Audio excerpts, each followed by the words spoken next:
El MinSal anunció que a partir del 26 de abril todas las personas desde los 12 años de edad podrán vacunarse con la dosis bivalente contra el COVID-19, mientras que los niños desde los 6 meses hasta los 3 años podrán también recibir el esquema primario. Bueno, conversamos del tema con la subsecretaria de Salud Pública, Andrea Albagli. ¿Cómo está, subsecretaria? Bienvenida. Buenos días.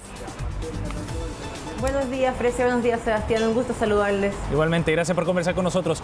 Subsecretaria, bueno, cuéntenos más detalles respecto a esta nueva planificación que está enfocado fundamentalmente en mayores de 12 años para la aplicación de la vacuna bivalente.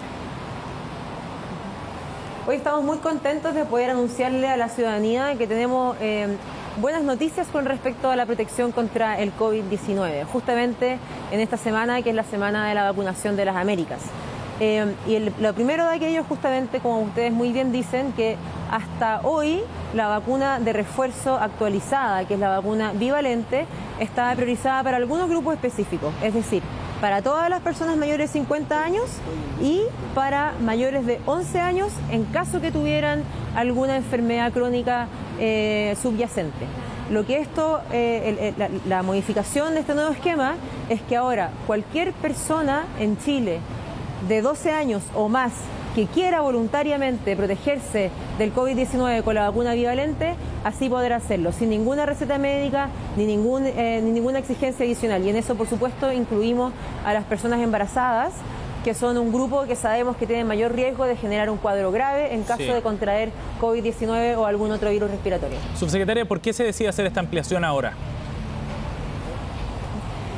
El Ministerio de Salud lo que hace es acoger la recomendación que proviene de ambos consejos asesores. Por un lado tiene el CABEI, que es el Comité Asesor en Vacunas y Estrategias de Inmunización, y también el Consejo Nacional de Respuesta Pandémica. Ambos consejos le elevaron la sugerencia al Ministerio de Salud de ampliar el grupo de objetivo con dos propósitos principalmente. Uno, darle a las personas la libertad de acceder voluntariamente en caso que quieran protegerse con la vacuna de bivalente, que ya la ciencia ha mostrado de manera sostenida que es una vacuna segura y efectiva para evitar cuadros graves. Y esto es muy importante porque en términos poblacionales lo que significa es que si logramos facilitar el acceso a la vacunación para todas las personas, eso quiere decir que también vamos a proteger a nuestra red asistencial, disminuyendo la cantidad de personas que van a requerir atención clínica en los hospitales debido a, por ejemplo, COVID-19, pero también puede ser otra infección respiratoria. Y lo segundo, que es muy importante, es que esto le permite al Ministerio de Salud enfocar dirigidamente sus recursos en vacunar a aquella población que sí es de mayor riesgo. La pandemia a la fecha nos ha mostrado indiscutidamente que el mayor factor de riesgo para generar un cuadro de enfermedad grave en caso de contagiarse COVID-19 es la edad. Y es por eso que nosotros ahora vamos a focalizar nuestro esfuerzo en las personas mayores de 60 años, que son quienes sí deben, en quienes estamos buscando la cobertura de un 80%, porque como digo, son quienes tienen mayor riesgo de enfermar. Pero al mismo tiempo hacemos disponible de manera voluntaria a cualquier persona en Chile mayor de 12 años que quiera acceder a este refuerzo. Y el bajo interés en vacunarse ha sido uno de los motivos para ampliar esta vacunación, subsecretaria, eso por una parte. ¿Y por qué creen que ha bajado ese interés? ¿Tiene que ver también con la apertura ya definitiva en nuestro país, también en el mundo después de la pandemia? Efectivamente, hay una situación que no es solo particular de Chile, sino que del mundo, que se llama fatiga pandémica. Y eso, en términos coloquiales, uno podría decir que lo que ocurre es que las personas están cansadas de sentirse que estamos lidiando con una pandemia, que efectivamente aún nos acompaña. Y la consecuencia que eso tiene es que las personas tienen mayor dificultad o mayor reticencia a adherir a las indicaciones de la autoridad sanitaria. Además, hay otra dificultad asociada a esto, que es una baja percepción de riesgo. Por ejemplo, el año pasado, en esta misma fecha, había un 44% de utilización de camas UCI por COVID-19 y hoy eso es de un 5%. Es decir, que es real que estamos en un mejor escenario pandémico en términos del impacto sanitario de la enfermedad por COVID-19.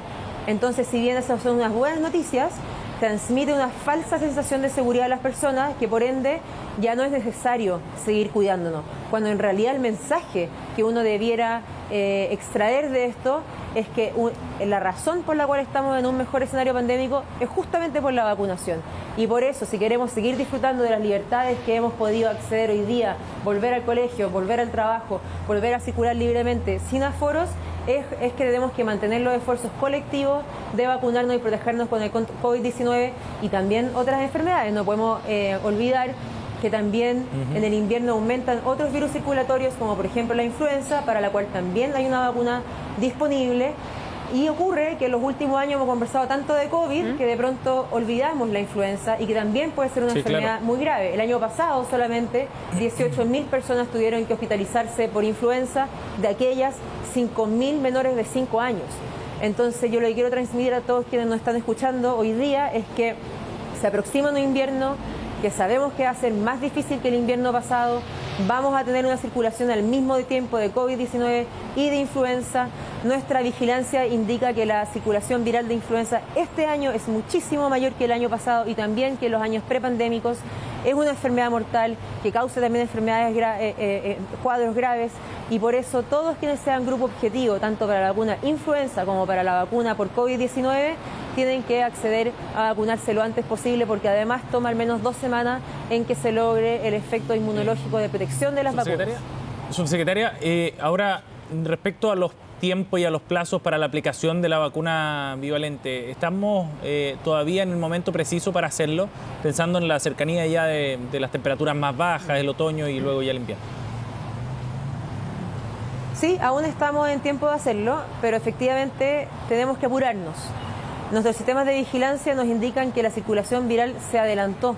Entonces eso quiere decir que el impacto en la salud de las personas que vemos comúnmente en los inviernos va a ser previo este año. Y es por eso que, si bien aún estamos en campaña y no hemos finalizado con la campaña de vacunación, tenemos que apurarnos más. Y por eso estamos haciendo esfuerzos en aumentar los puntos de vacunación fijos, que ya son 1.300 a lo largo del país. Las personas pueden acceder al que más le acomode, no hay ningún requisito de residencia, están todos georreferenciados en mevacuno.cl, pero además estamos trabajando en puntos de vacunación extramural, en los colegios, en las plazas, en las ferias, los fines de semana, asociados con el Colegio Médico, a quien le agradecemos profundamente su compromiso con la salud pública. Y por supuesto que tenemos un segundo anuncio, que esto es la ampliación del esquema inicial para la protección de COVID-19 a la población pediátrica. Esto quiere decir que hasta hoy solamente los niños y niñas de 3 años o más podían acceder a la vacuna inicial, el esquema inicial de COVID-19, y ahora los niños y niñas desde los 6 meses en adelante también van a poder acceder al esquema inicial para protegerse contra el COVID-19. Bien. Subsecretaria, la quiero llevar a otro tema y que tiene que ver con las ISAPRES, la ley de ISAPRES que se vuelve nuevamente a postergar. ¿Por qué se tomó esta decisión? La ley de ISAPRES tiene como objetivo implementar el fallo que es de la Corte Suprema. El fallo de la Corte Suprema es muy complejo y por ende la ley tiene el desafío de, por un lado, obedecer al fallo de la Corte Suprema y lograr una transición gradual que proteja los derechos de las personas que están adscritas al sistema privado.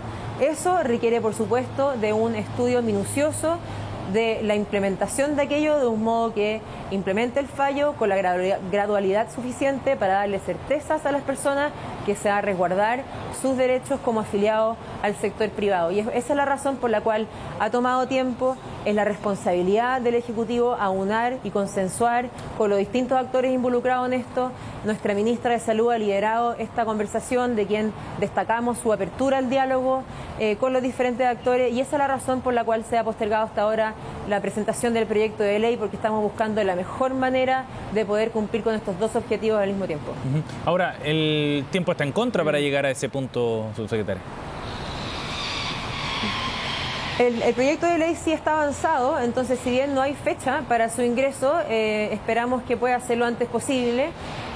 Hasta el momento no tenemos en mente pedir un plazo adicional para aquello, pero por supuesto que la autoridad sanitaria siempre tiene en mente cualquier requisito que se haga necesario según las cosas evolucionan. Así como, por ejemplo, en el invierno hemos mantenido la alerta sanitaria para poder disponer de facultades adicionales según evoluciona el invierno. En esta materia también mantenemos siempre las alternativas disponibles, como por ejemplo eventualmente un plazo adicional, algo que no se considere que no se considera al momento de hoy. ¿Y esta postergación sería ya después de las elecciones? No tengo información al respecto, eso solamente depende de cuán rápido avancemos en lograr consensos para tener un proyecto de ley que logre implementar el fallo de la Corte Suprema al mismo tiempo que lo haga de un modo que permita avanzar gradualmente en este proceso, dando tranquilidad y certeza a las personas. ¿Cuánto es el costo finalmente, subsecretaria, que van a tener que pagar las ISAPRES? Le pregunto porque hubo diferencia en las cifras que se entregaron hace algunos días. Las cifras hasta ahora son solo estimaciones iniciales, por lo cual eso es algo que aún no está definido y está en discusión. Las grandes diferencias de la cifra tienen que ver con la interpretación que se hace del fallo de la Corte Suprema, pero el fallo de la Corte Suprema es solo uno y efectivamente la interpretación ahí es clara. Las ISAPRES tienen una interpretación distinta y ellos pueden acceder a apelar esa interpretación a la Corte Suprema si así lo quisieran, algo que no han hecho hasta la fecha. Pero no hay diferencia al interior del Ministerio de Salud en cuanto a la cifra, porque se habló de 1.400 millones o 140 millones de dólares y es muy distinta. Son dos cifras muy distintas. Pero esas cifras no proceden de estimaciones del Ejecutivo. Ya. El Ejecutivo tiene solamente una responsabilidad, que es implementar el fallo de la Corte Suprema. Y es el fallo de la Corte Suprema el que establece los parámetros sobre los cuales se calculará el monto de la deuda, algo que está en análisis y por ende, repito, hasta ahora lo que se ha comunicado son solamente cifras iniciales. Bien, subsecretaria Albagli, gracias por conversar con nosotros esta mañana. Gracias, subsecretaria. Buenos días.